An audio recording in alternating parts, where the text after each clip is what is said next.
મજા આવીને ભાઈ?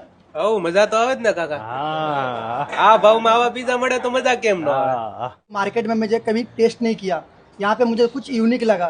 બીજી જગ્યા પર જઈએ છીએ એના કરતા તો એમ ઘર જેવા ને વ્યવસ્થિત પ્રાઇસના આટલા અફોર્ડેબલ અને ટેસ્ટમાં આવા ક્યાંય નહીં મળે. હા અહીંયા બધી જ રીતે એક નંબર બનાવેલા છે, ટોપિંગ બી મસ્ત છે અને પ્રાઇસ પ્રમાણે તો બહુ એટલે બહુ સારા પીઝા છે. ભાઈ અત્યારે માર્કેટની અંદર પીઝાની કોઈ પણ ફ્રેન્ચાઇઝીસ લેવા જાવ ને તો 60-70 લાખ રૂપિયા કાં તો 2 કરોડ 3 કરોડ કરોડોમાં જ વાતો થતી હોય છે, પણ તમને બર્ગરના ભાવની અંદર પીઝાની ફ્રેન્ચાઇઝીસ મળે તો હા. અમદાવાદની અંદર અત્યારે 2 આઉટલેટ આપણા સ્ટાર્ટ થઈ ગયા છે. મને આનું ભવિષ્ય બહુ ઉજળું લાગે છે, કારણ કે અફોર્ડેબલ બજેટની અંદર અને ટેસ્ટ વાઇઝ તમે પાછો માર્કેટનો અનુભવ, કેટલા વર્ષનો અનુભવ હોય? હું પોતે 15 વર્ષથી ફૂડ ઇન્ડસ્ટ્રીમાં છું. એટલે તમને જેટલી દુકાનો બંધ હતી એ બંધ થવાનું કારણ પણ ખબર હોય, ચાલુ થવાનું કારણ પણ ખબર હોય, એટલે બધું R&D કરીને સ્ટાર્ટ કર્યું છે. અહીંયા જે પીઝા ચાલુ થવાના છે 59 માં ચાલુ થવાના છે ને, તમે પાકું એડ્રેસ કહી દો. અહીંયા આઉટલેટ કઈ જગ્યાએ આવ્યું છે? ચાંદખેડામાં ONGC સર્કલ ઉપર સ્વાગત સ્ટેટસ 1 માં લંડન ક્રશ પીઝા.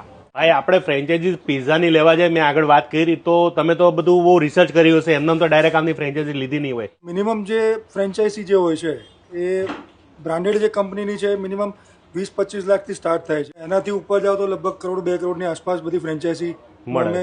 હા, માર્કેટ અમે રિસર્ચ કર્યા પ્રમાણે અને સફળતા મળે એની ગેરંટી એની કોઈ ગેરંટી નહીં. ધંધો ચાલે ના ચાલે પહેલા રોયલ્ટીની વાત કરે છે. ફાયદો એ છે કે એમનું જે ફ્રેન્ચાઇઝીના જે ઓનર છે સ્નેહલભાઈ, એમના તરફથી એમને ખૂબ સારો સપોર્ટ છે. બધો સપોર્ટ આપે છે ને, માણસો જતા રહે તો ના ના, એ બધું રીતે એમની રીતે મેનેજ કરી આપે છે, સ્ટાફ મેનેજ કરી આપે છે, ઇવન માર્કેટિંગ બહુ સારું કરી આપે છે. અચ્છા, અને બધી એટલે રીતે ધંધામાં ધ્યાન આપે ને ટૂંકમાં. ઘણી વાર ફ્રેન્ચાઇઝીસ વાળા શું કરે કે વેચી નાખે પછી જોવાય ના આવે, પણ આમાં એવું કઈ નથી થતું ને. ના ના, વેચ્યા પછી તો ઉલટાનું એમનું ફોકસ વધારે થઈ ગયું છે કે ફ્રેન્ચાઇઝી કઈ રીતનું આગળ વધારવું અમારા આઉટલેટને, એ રીતનું એમનો સપોર્ટ છે. આ આખી ફ્રેન્ચાઇઝીસ જે આ ભાઈએ લીધી છે, તો મને એ જણાવો કે કેટલા રૂપિયાનો ટોટલ ખર્ચો રિબિન કાપવા સુધીનું મને કહી દો. ટોટલ આઉટલેટ ઓપનિંગનો ઇક્વિપમેન્ટ, ઇન્ટિરિયર, ફર્નિચર, એસી બેસી બધું જ આવી ગયું, સ્ટાફ બાપ ને અંદરના ઇક્વિપમેન્ટ્સ બધું આવી ગયું. બધું અને ફ્રેન્ચાઇઝી ફી આ બધા સાથેનું ટોટલ ઇન્વેસ્ટમેન્ટ 10 લાખની અંદર થઈ જશે. 10 લાખની અંદર પૈસા કેટલા મળશે એ કહો અમને.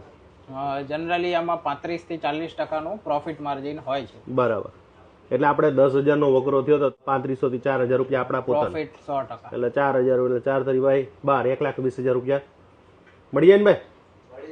હા, જો આ બધામાં ગણતરી ચાલુ થઈ ગઈ છે અહીંયાથી. એટલે અહીંયા પણ આટલામાંથી જે એક ભાઈ કોઈ ફ્રેન્ચાઇઝીસ લેવાના છે એ પાકું છે કે ઇન્વેસ્ટ કરી નાખીએ આપણે. હા, કે ઇન્વેસ્ટ કરી નાખીએ.